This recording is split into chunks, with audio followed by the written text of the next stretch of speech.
बहुत समय पहले की बात है।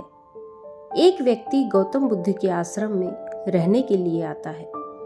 आश्रम की शांति में 2 दिन बिताने के बाद वो बुद्ध के पास जाता है और कहता है, बुद्ध, मेरे मन में कुछ प्रश्न हैं। मैं आपसे उन प्रश्नों के उत्तर जानने आया हूँ। बुद्ध मुस्कुराते हुए कहते हैं, पूछो, क्या प्रश्न है? व्यक्ति ने कहा, बुद्ध, मैं अपने जीवन से बिल्कुल भी खुश नहीं हूँ। दुखों और मुसीबतों के पहाड़ ने मेरे जीवन को नर्क बना रखा है। मेरी जिंदगी में कुछ भी अच्छा नहीं चल रहा है।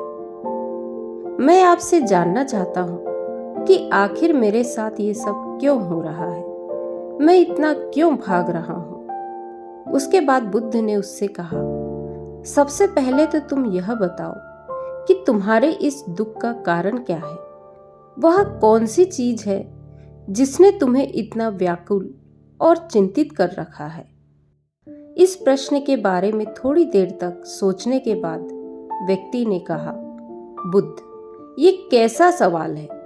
मैंने आपसे प्रश्न किया और आप उत्तर देने की बजाय मुझसे वापस प्रश्न कर रहे हैं। व्यक्ति की बात सुनकर बुद्ध मुस्कुराए और बोले, दुख तुम्हारा है तो इसका कारण भी तुम्हें ही पता होना चाहिए। अगर तुम्हें तुम्हारे दुख का कारण पता नहीं है तो फिर तुम मुझसे कैसे उम्मीद कर सकते हो कि मुझे तुम्हारे दुख का कारण पता होगा? व्यक्ति ने कहा, बुद्ध, लेकिन लोग तो कहते हैं कि आप भगवान हैं, आप सब कुछ जानते हैं, आप लोगों के मन को पढ़ लेते हैं, फिर आपको मेरे दुख का कारण पता ही होगा।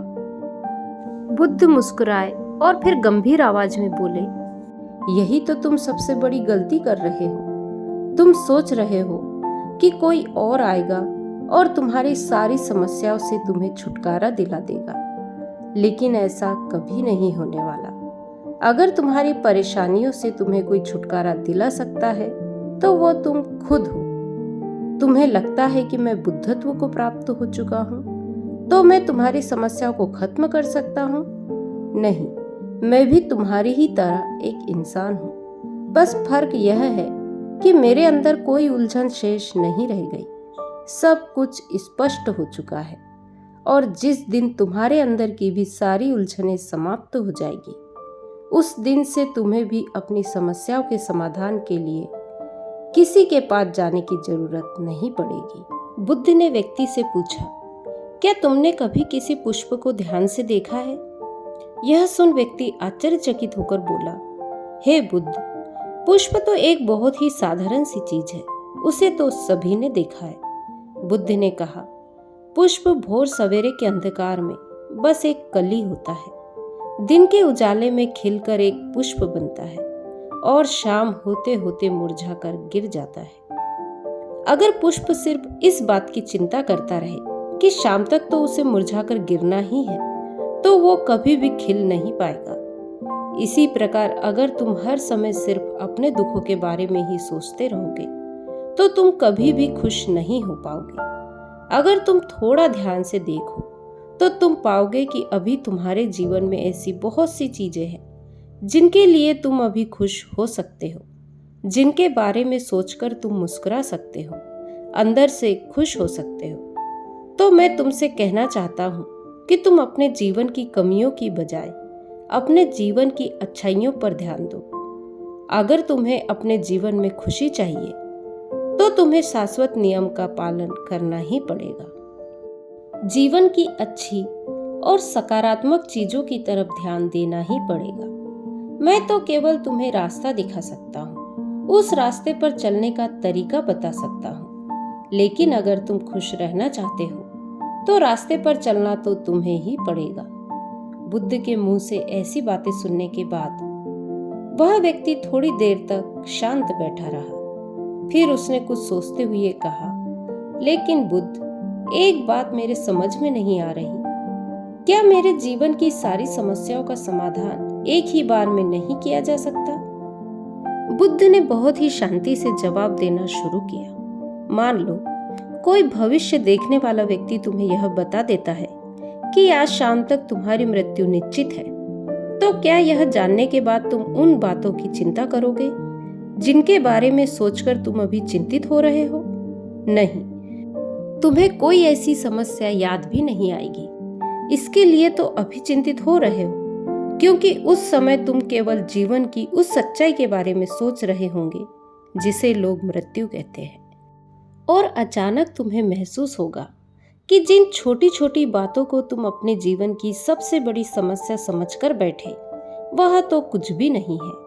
अचानक तुम्हें लगेगा कि चिंता करना तो व्यर्थ है, मैं तो शाम तक इस दुनिया को छोड़कर जाने वाला हूँ। और तुम्हें अपने जीवन के वो सारे पल व्यर्थ लगेंगे जो तुमने चिंता, जलन और बेवजह के दुख में बिता दिए हैं। लोग बोलते तो हैं कि एक दिन उन्हें भी इस दुनिया को छोड़कर जाना है, लेकिन उनकी चाहत, उनकी इच्छाएं इतनी मजबूत होती है कि वो खुद को अमर मान लेते हैं। खुशी और दुख दोनों ही स्थायी नहीं है। यह हमारे कर्मों और विचारों की वजह से पैदा होते हैं। वह व्यक्ति जो कि बुद्ध की बातों को पूरा ध्यान लगाकर सुन रहा था, उसने बीच में रोकते हुए कहा, बुद्ध, तो क्या आपके कहने का अर्थ यह है कि मैं हमेशा यह सोचता रहूं कि मैं मरने वाला हूं?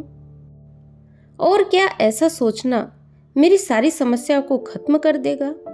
बुद्ध ने कहा, नहीं, ऐसा कभी मत सोचो। बस तुम्हें यह स्वीकार कर लेना है कि इस दुनिया में मेरी उपस्थिति अनिश्चित है, और जब तक मैं यहाँ हूँ अपना जीवन खुशी से जीऊंगा। जो भी अच्छी चीजें तुम्हारे जीवन में हो रही है, यहाँ उनके साथ जियो। वह तुम्हें अंदर से खुशी और शांति देगी। और अपने दिमाग को धीरे धीरे सही करो। यहाँ व्यक्ति के अंदर जो भी दुख और समस्याएं हैं, वो उसकी इच्छाओं की वजह से पैदा होते हैं। इसीलिए अपने मन को नियंत्रित करो। अगर तुम अपने दिमाग को एक बच्चे के दिमाग के जितना सुलझा कर रख सकते हो, तो तुम्हें आंतरिक शांति का अनुभव होगा। व्यक्ति ने कहा, बुद्ध, आपने मन के नियंत्रण की बात की। इस चंचल मन को हम कैसे नियंत्रित कर सकते हैं? बुद्ध ने कहा, तुम्हें सबसे पहले खुशी और दुख के बीच के अंतर को समझना जरूरी है। तुम्हें पहले ये जानना होगा कि तुम्हारे लिए खुशी और दुख का क्या मतलब है। फिर उसके बाद अभ्यास के द्वारा तुम्हें अपने मन को ऐसे तैयार करना है कि ज्यादा खुशी के मौके पर यह ना तो ज्यादा खुश हो और ना ही दुख आने पर बहुत ज्यादा दुखी हो। तुम्हें अपने आप को पूरी दृढ़ता के साथ मध्य में रखने का प्रयास करना है, जिसे मैं मध्यम मार्ग कहता हूँ। अगर तुम अपने जीवन में गहराई से झांको और ये पता करने की कोशिश करो कि तुम्हारे दुख का कारण क्या है और ये क्यों पैदा होते हैं, तो अंत में तुम्हें इसका एक ही जवाब मिलेगा कि तुम्हारे सारे दुखों का कारण तुम खुद हो। तुम्हारी इच्छाएं, तुम्हारी चाहत, तुम्हारा लगाव तुम्हारे सारे दुखों का कारण है। पर क्योंकि मन ही तुम्हारी सारी चाहत और सारी समस्याएं पैदा करता है, इसीलिए अगर तुमने अपने मन को नियंत्रित कर लिया तो सारे दुख खत्म हो जाएंगे। आगे गौतम बुद्ध ने व्यक्ति से कहा, अगर तुम एक छोटा सा काम और कर सको तो तुम देखोगे कि तुम्हारे जीवन के सारे दुख हमेशा के लिए खत्म हो जाएंगे। बुद्ध के मुंह से ऐसी बातें सुनने के बाद व्यक्ति ने उत्साहित होते हुए कहा, मुझे क्या करना होगा बुद्ध? बुद्ध ने कहा, अगले 2 दिनों तक तुम किसी से बात नहीं करोगे और 2 पेपर लेकर आश्रम की एकांत जगह पर बैठ जाओ। वहां शांति से बैठकर तुम्हें सोचना है और पहले पेपर पर उन सारे दुखों के बारे में लिखना है जो तुम्हें परेशान कर रहे हैं, और साथ में ही तुम्हें उन सारे दुखों का कारण भी लिखना है। और दूसरे पेपर में तुम्हें उन सारी खुशियों के बारे में लिखना है जो तुम्हारे जीवन में कभी आई है, और साथ ही तुम्हें इसका कारण भी लिखना है कि तुम्हें यह खुशी क्यों है। जल्दबाजी करने की कोई जरूरत नहीं है, तुम्हारे पास काफी समय है, तुम आराम से सोच सकते हो।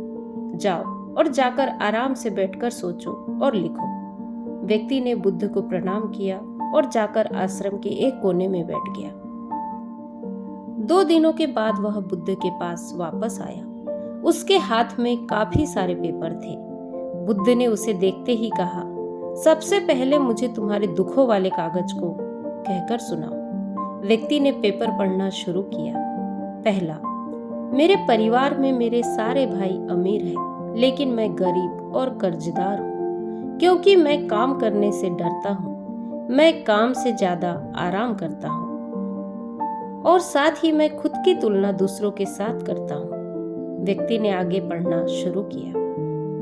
दूसरा, मेरे पड़ोसियों ने अपना बहुत साधन बचत के रूप में रख रखा है, लेकिन मेरे पास बचत के नाम पर कुछ भी नहीं है। इसका सबसे पहला कारण यह है कि मैं बहुत ही कम काम करता हूँ, जिसकी वजह से मैं बहुत थोड़ा ही कमा पाता हूँ, लेकिन मैं खर्च बहुत ज्यादा करता हूँ अपनी गलत संगति की वजह से, जिसका परिणाम यह है कि आज मेरे पास बचत के नाम पे कुछ भी नहीं है। तीसरा, मेरी पत्नी बहुत लंबे समय से बीमार है और उसकी बीमारी का कारण मैं खुद हूँ, क्योंकि अपनी लापरवाही की वजह से मैं उसे कभी भी किसी वैद्य के पास नहीं लेकर गया। मैंने उसे किस्मत के भरोसे छोड़ दिया। लेकिन सच्चाई तो यह है कि कहीं ना कहीं मेरे अंदर यह चाहत थी कि अगर मेरी पत्नी की इस बीमारी से मौत हो जाती है तो मैं किसी दूसरी सुंदर स्त्री से विवाह कर लूंगा।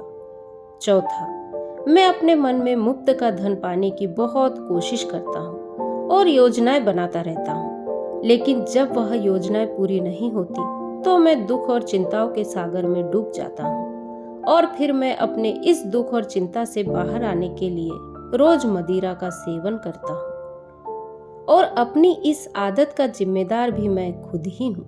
हालांकि मैं जानता हूँ कि मेरे पास हर रोज मदिरा का सेवन करने के लिए पर्याप्त धन नहीं है, लेकिन मैं फिर भी ऐसा करता हूँ।